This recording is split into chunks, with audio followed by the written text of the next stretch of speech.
Before crossovers became the default family car, there was one that set the trend.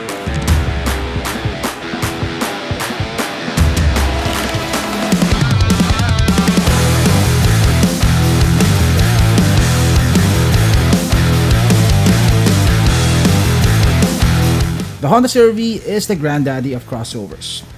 It comes in multiple variants, but some may argue that this is the way the CR-V should be.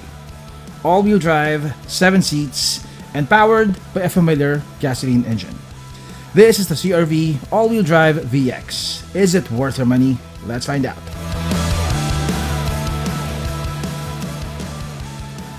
Now this is the second most expensive variant in the lineup. It sits right below the RS.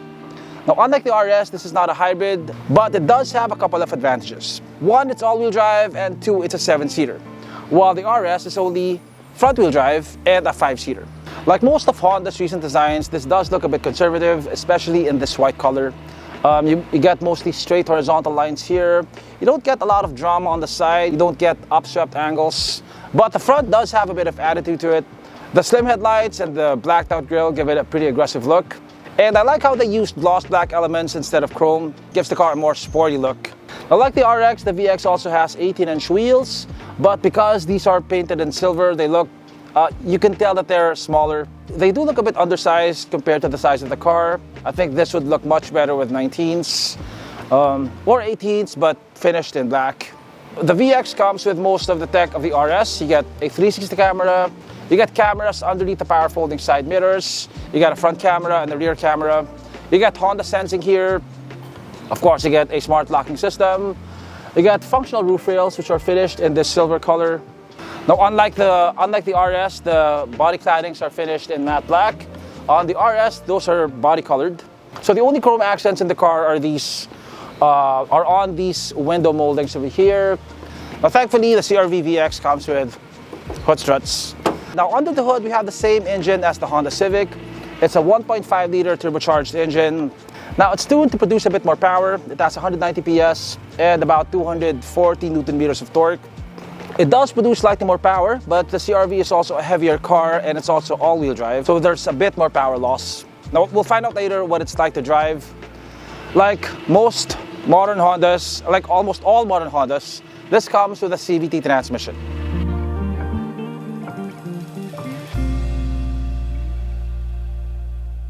Now at the back, it has this Euro-inspired look to it. It almost looks Volvo-esque or BMW-esque with these L-shaped LED tail lamps.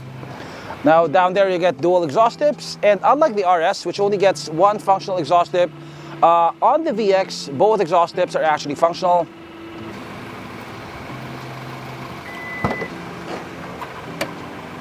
Over the car a little bit. The one drawback of having third row seats is that you get slightly less space. The loading floor is a bit higher than the eHEV. Because of that, you get an elevated lip when you fold the third row seats. But Honda does give you a removable board to compensate for that.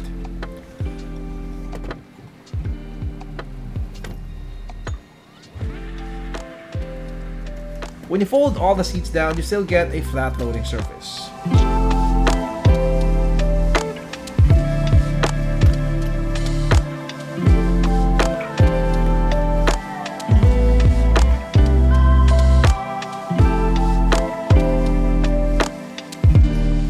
Now, we definitely have enough space here to fit our sponsor for today.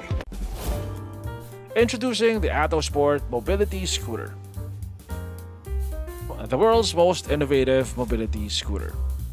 It folds into a small suitcase size and it has wheels so you can move it around like a trolley. It separates into two parts. It has leather seats and grips, an illuminated LCD dashboard, enhanced lighting for extra visibility. You can install optional armrests. It's perfect for seniors as it's easy to lift and unfolds in seconds.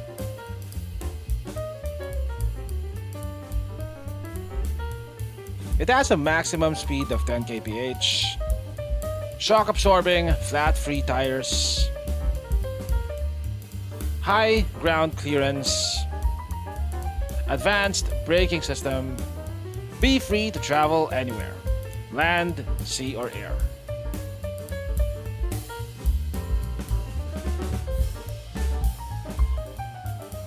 It has 20 kilometers of continuous driving range. Engineered with flair, designed with passion for performance. Be active, be free, be yourself.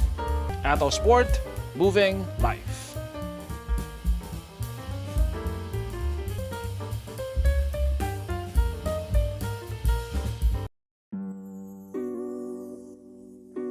Now inside, the CR-V keeps the same clean and conservative design.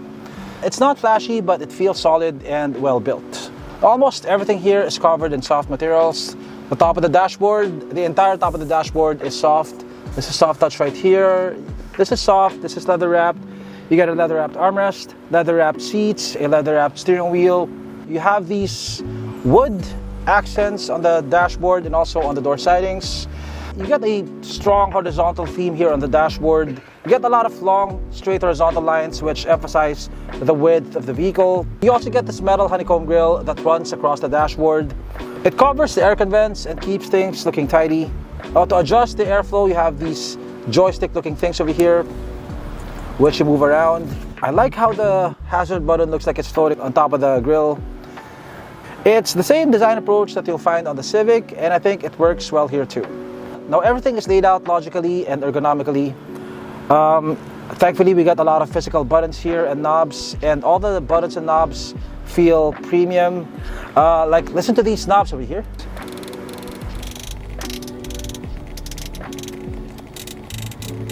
Now that's something that you don't hear on a lot of modern crossovers with their controls entirely on the screen. Now this gets dual zone climate control, and each climate zone gets its own climate knob. You also get a fan speed knob here at the center. You get a wireless phone charger down here. You get an electronic parking brake without a hold. Now there isn't one button that lets you cycle through the different drive modes. Instead, you have your eco button over here. Now if you want to drive more economically, you just press that button. Now that only activates when you're in D. Now if you want to drive a bit more aggressively, you can put the transmission in S, and in that mode the transmission holds onto the gears a lot longer. So instead of shifting at 1,500, you shift at 2,500, for example, and that makes the car feel a lot more responsive. Now let's talk about these seats right here.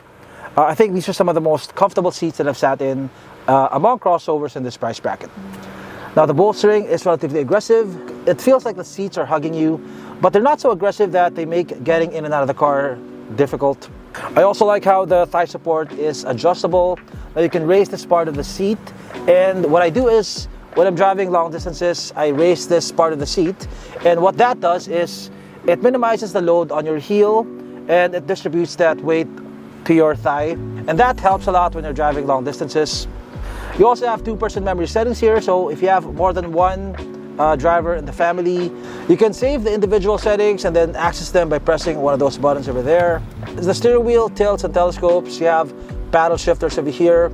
Of course, you don't actually have discrete gears because this has a CVT, so it just lets you select your preferred gear ratio.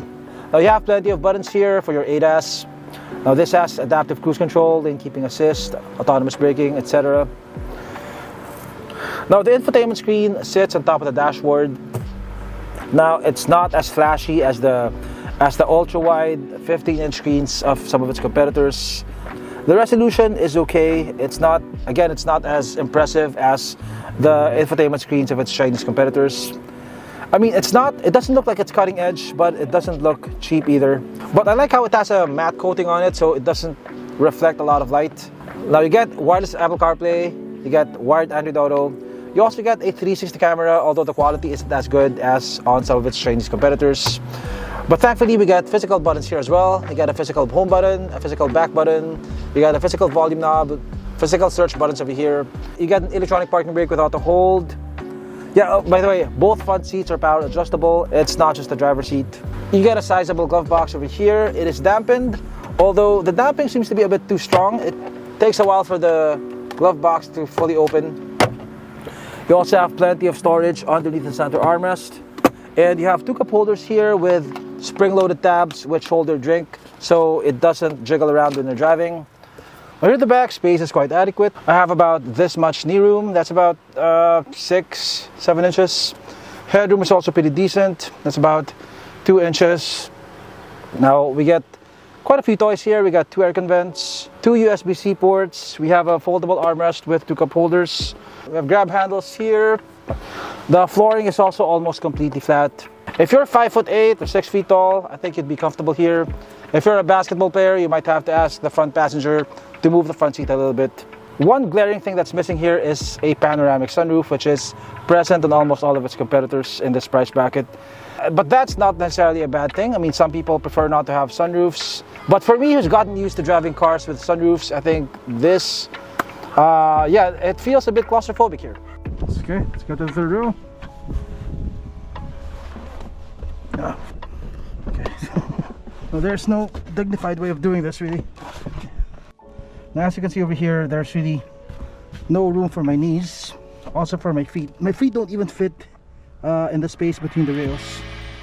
So this is just not a place where a person of my size can sit. But let's say you're 5 feet tall and you do fit back here, you will get air vents on each side. Yeah, you have cup holders here as well, and also on that side. It's not really a car that can fit 7 adults. It can fit 5 adults and 2 kids, or 2 very short people. Okay, the Honda CR-V comes with Honda Sensing, which includes adaptive cruise control, lane keeping assist. Now unlike Honda's lower models, the adaptive cruise of the CR-V doesn't have a lower speed limit, so you can activate it at any speed and it'll work in stop and go traffic. Okay, so we have adaptive cruise turned on right now, and we're driving at city speeds, currently at 40 kph. My foot is off the pedal and the vehicle is gradually slowing down, and it should continue slowing down until we come to a complete stop at the red light over there. Now, as you can see, it tracks the car in front of me. It can also tell the difference between cars, motorcycles, and large trucks. As you can see right now, my right foot is not stepping on the brakes, and we are slowing down and coming to a complete stop. And we're gonna resume again when the car in front of us moves. As you can see, I didn't step on the gas. So yeah, it's definitely a useful feature to have in stop and go traffic, and also on very long highway drives. The lane keeping assist in the CR-V though only works above 70 kph. So it's not very usable here on Skyway, where you usually go below 70 kph. Below 70 kph, the lane keeping assist would stop working. Now, I've said it before and I'll say it again, I wish Honda would lower that speed limit for the lane keeping assist. This also has autonomous braking, which can be a bit sensitive sometimes, but there is a way to dial that down in the settings. So is Honda Sensing worth it? It depends on how comfortable you are with technology.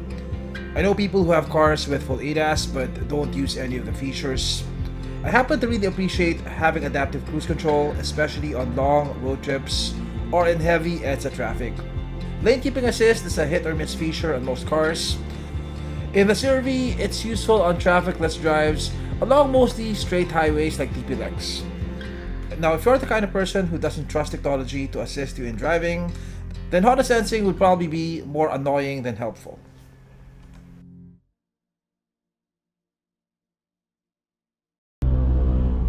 Now, when it comes to crossovers in this price bracket, my benchmark for suspension tuning has always been the Mazda CX-5 all-wheel drive turbo. Now, this one, I wouldn't say that it's as good as a CX-5, but it comes close to that. The suspension offers a good balance of handling and comfort.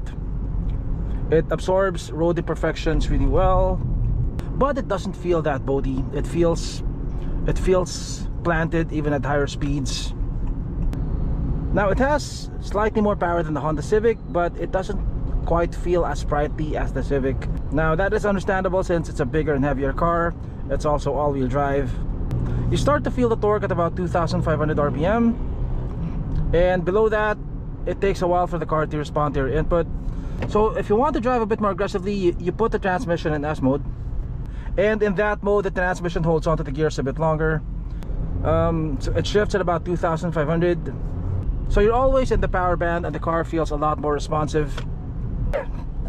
Yeah, it's not very quick, but it just has enough juice that you wouldn't feel bitten when you're overtaking. Handling is pretty good for a crossover. The steering is good, it's nicely weighted, and the ratio is not bad. The CVT is not the most ideal transmission for fun driving, as you get that dreaded rubber band effect. It also kind of sounds like a bored cow when you accelerate hard. You hear a lot of engine noise without a proportional increase in speed. But for the target market of the CR-V, that is family men and women, that shouldn't really matter. Now in terms of fuel economy, it is a lot worse than the RS HEV, but also not as bad as I expected. I got about 17 kpl on the highway and about 8 kpl in the city. Not too bad for a 7-seater all-wheel drive crossover. Now, if you're somehow wondering how this compares to Honda's other 7-seater, the BR-V, there is a world of difference between the two cars. In terms of refinement, it's not even close. You can feel the 1 million peso price difference in terms of NVH, ride quality, of course the interior quality, and also the power. So yeah, different price brackets, but the price difference is definitely justified. Like I said in my CR-V RS HEV review, this isn't the kind of crossover that excels in any one area. It's not the most powerful, not the most fuel efficient, it's not the most high-tech, but it does everything well enough that it wins on overall points. It's comfortable, practical, and feels solidly built. You get the confidence of Honda's reliability, the security of all-wheel drive, and the versatility of 7 seats. Things you won't get from the RS Hybrid. The main drawback here is the price, which is on the higher side, especially for a non-hybrid. But if you want something that just works, an all-wheel drive 7-seater crossover that's balanced, dependable, and easy to live with, the CR-V all-wheel drive VX is a solid choice. This has been Jay Walker Motoring. Drive safe, and I'll catch you on the next one.